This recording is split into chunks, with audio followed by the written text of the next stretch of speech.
विश्व को बनाने वाले जगतपिता ब्रह्मा की धार्मिक नगरी पुष्कर आजादी के बाद से ही विकास की दौड़ में पीछे रह गई है। इस दौरान कई बार सरकारें बदली, विधायक बदले, लेकिन पुष्कर की किस्मत नहीं बदली। विश्व मानचित्र में अपना एक अलग स्थान रखने वाला पुष्कर अपनी पहचान बनाए रखने के लिए संघर्ष कर रहा है। अब जब एक बार फिर प्रदेश में सत्ता परिवर्तन हुआ है और भाजपा का युवा चेहरा सुरेश सिंह रावत रिकॉर्ड मतों से जीतकर आया है, तो लोगों की अपेक्षाएं और उम्मीदें फिर से जगी हैं। रावत की जितनी बड़ी जीत है, उतनी ही उनके सामने चुनौतियां भी हैं। स्वामी न्यूज ने युवा मतदाताओं सहित पुष्कर के गणमान्य लोगों से इस बात का पता लगाने की कोशिश की है कि आखिर ऐसी कौन सी समस्याएं हैं जो हल नहीं हुई हैं और जिनके निराकरण के लिए विधायक को ध्यान देना चाहिए। 5 सालों पहले जब पूरी व्यवस्था में कांग्रेस की कड़ी से कड़ी जुड़ी, तो लोगों को लगने लगा कि अब उनकी उम्मीदें जल्द ही पूरी होंगी। समय के साथ ही ये कड़ी से कड़ी हथकड़ी बनने लगी और विकास के मामले में लोग खुद को ठगा महसूस करने लगे। धार्मिक नगरी के लिए बनी राष्ट्रीय झील संरक्षण योजना अब दम तोड़ती जा रही है। अब भी सरोवर में गंदे पानी की रोकथाम के लिए आवश्यक प्रयास नहीं किए गए। सौंदर्यीकरण के लिए उठाए गए कदम सरकार को मुंह चिढ़ा रहे हैं। सरोवर का पानी दूषित हो रहा है और आवारा जानवरों की समस्या जस की तस बनी हुई है।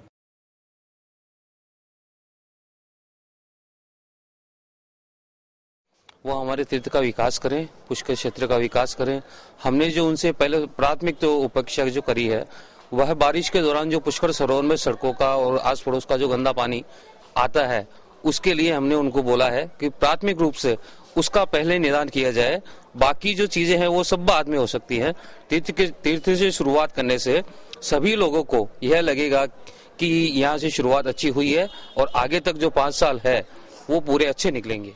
हम प्रदेश की बीजेपी सरकार से हम आशा करते हैं कि पुष्कर में जो हमारा झील संरक्षण के लिए जो कार्य रुका हुआ है, उस कार्य को पुनः चालू करवावें और यहाँ का विकास करवावें।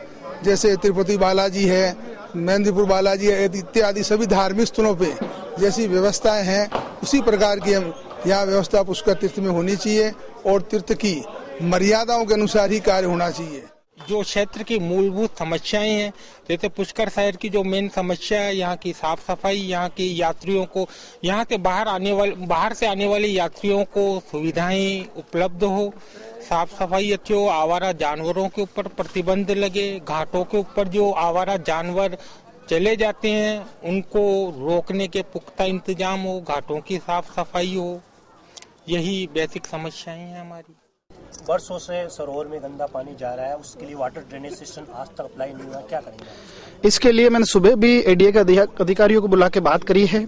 एक यहाँ बहुत जल्दी केंद्र सरकार से और कुछ योजना से या कुछ सैंक्शन करा के और वो सीवरेज प्लांट बना के और प्रयास करेंगे कि पुष्कर सरोवर में एक बूंद भी गंदा पानी नहीं जाए। धार्मिक नगरी पुष्कर की पवित्रता और मर्यादा बनी रहे, इसके प्रति क्या प्रयास रहेंगे? इसके प्रति तो मैं आम जनता है, कार्यकर्ता बंधु है, जो पुष्कर क्षेत्र के प्रबुद्ध नागरिक गण है, उन सभी से आग्रह करूंगा, निवेदन करूंगा कि वो इसमें सहयोग करें, क्योंकि वो सहयोग करेंगे तो ये संभव हो पाएगा। बाकी हम प्रशासन से भी बात की है हमने, वो मिलके और हर संभव प्रयास करेंगे कि पुष्कर सरोवर की पवित्रता बनी रहे। जो सपने विकास के नाम पर पूर्व विधायक ने दिखाए थे, उन सपनों की सच्चाई खुद ब खुद बयां हो रही है। खेल मैदान के साथ खिलवाड़ जारी है। रोपवे का काम मंद गति से चल रहा है। डाक बंगला तो कागजों से ही गायब हो चुका है।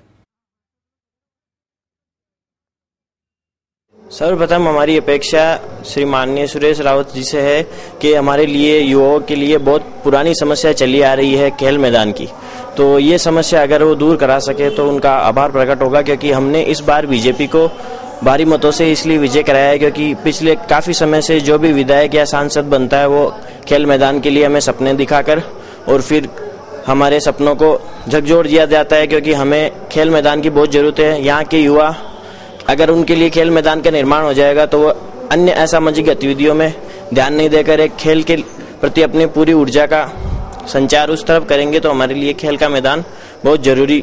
और हमारा एक सपना है कि हमारे यहाँ से कोई खिलाड़ी या कोई बालक या कोई भी हमारा सहपाठी एक बहुत अच्छा खिलाड़ी बने और आगे हमारा पुष्कर का नाम रोशन करे। काफी अपेक्षाएं हैं आपसे। सबसे पहली अपेक्षा खेल मैदान की है, इसके बारे में आप क्या कहेंगे? खेल मैदान जो युवाओं की अपेक्षा है, उसकी हर अपेक्षा पे खरा उतरने का पूरा प्रयास करूंगा। जिस तरह से युवा शक्ति ने बढ़ चढ़ के बड़े जोश के साथ कार्य किया और जो युवा शक्ति में उत्साह है, निश्चित रूप से उनका सम्मान किया जाएगा, उनकी भावना को अनुरूप कार्य करेंगे।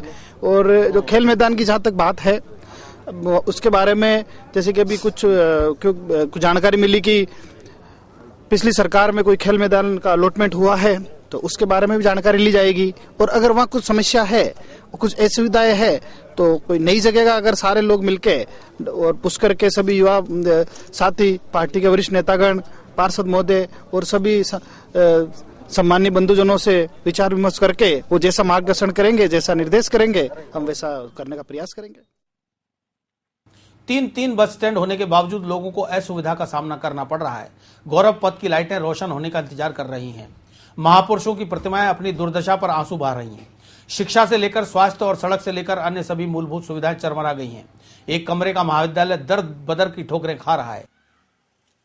पुष्कर में मुख्य रूप से शिक्षा, जो कि वाराणसी जो शिक्षा का धार्मिक केंद्र है, उसी प्रकार से पुष्कर को भी धार्मिक और सांस्कृतिक शिक्षा का केंद्र हो, इसके रूप में उन्हें शीघ्र महाविद्यालय के लिए भूमि आवंटित करानी चाहिए और यहाँ के अन्य विद्यालयों में शिक्षकों की कमी को पूरा करना चाहिए।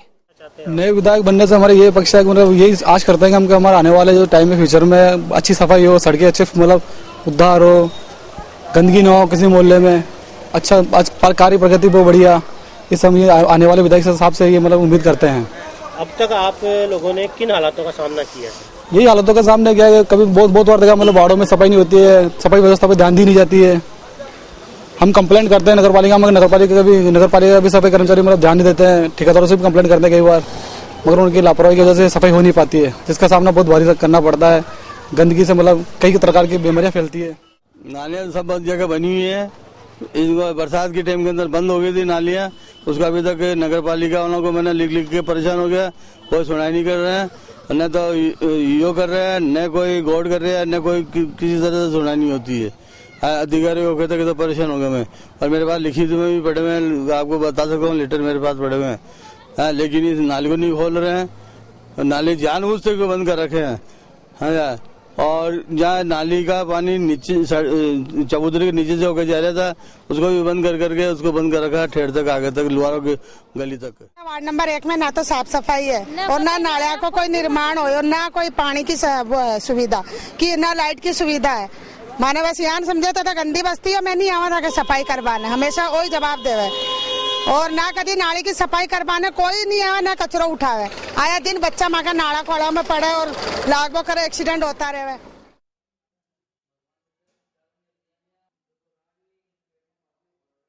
राजकीय अस्पताल में ना तो सुविधाएं और ना ही पर्याप्त स्टाफ। ऐसे में मरीजों का इलाज राम भरोसे ही है। सड़कों और नालियों की खस्ता हालत के चलते सफाई व्यवस्था दम तोड़ रही है। इन सभी मामलों को स्वामी न्यूज ने विधायक सुरेश सिंह रावत के सामने भी रखा। हालांकि उन्होंने विश्वास दिलाया कि जनता ने जो मौका दिया है वे उस मौके को पूरा भुनाएंगे और पुष्कर की सभी समस्याओं को प्राथमिकता के साथ विधानसभा में उठाएंगे। साथ ही प्रशासनिक तालमेल के साथ लोगों की अपेक्षाओं पर खरा भी उतरेंगे।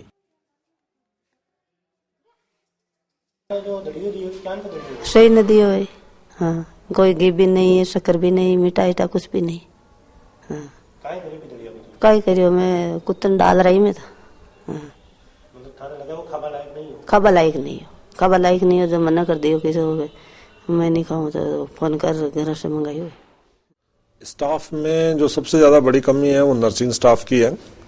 यहाँ पर फर्स्ट ग्रेड की 3 पोस्टें स्वीकृत हैं, जिसमें सभी खाली हैं, और स्टाफ नर्स सेकंड की 6 पोस्टें हैं, जिसमें 3 कार्यरत हैं, 3 खाली हैं। जीएनएम की 4 पोस्टों में से 1 खाली है। तो कुल मिला के मोर देन 50% जो है वो कमी है। इसके अलावा वार्ड बॉय की भी 8 पोस्टें हैं, जिसमें से 4 ही कार्यरत हैं, 4 खाली हैं, और स्वीपर की भी 1 पोस्ट खाली है। तो ये सिचुएशन मतलब स्टाफ की ये व्यवस्था है। तो आपको क्या लगता है कि इन जो स्टाफ शॉर्ट है, इसका मरीजों के इलाज पर कुछ फर्क पड़ता है? हाँ, निश्चित रूप से नर्सिंग स्टाफ की बहुत ज़्यादा कमी है, उसको देखते हुए काफ़ी फर्क पड़ता है, क्योंकि अभी एटलीस्ट पिछले साल भर में एवरेज 300 से ऊपर मरीजों का प्रतिदिन आना जाना है। तो उनकी देखभाल के लिए पर्याप्त जो अभी नर्सिंग स्टाफ है वो पर्याप्त नहीं है। उसके अलावा जो हॉस्पिटल में जो मूलभूत सुविधा होती है, जांच है, जैसे ब्लड स्टोरेज है, सोनोग्राफी है, और विशेष रूप से साफ सफाई है, और प्रसूता को खाने को लेकर काफी शिकायतें देखने को मिल रही है, इस बारे में क्या कहेंगे?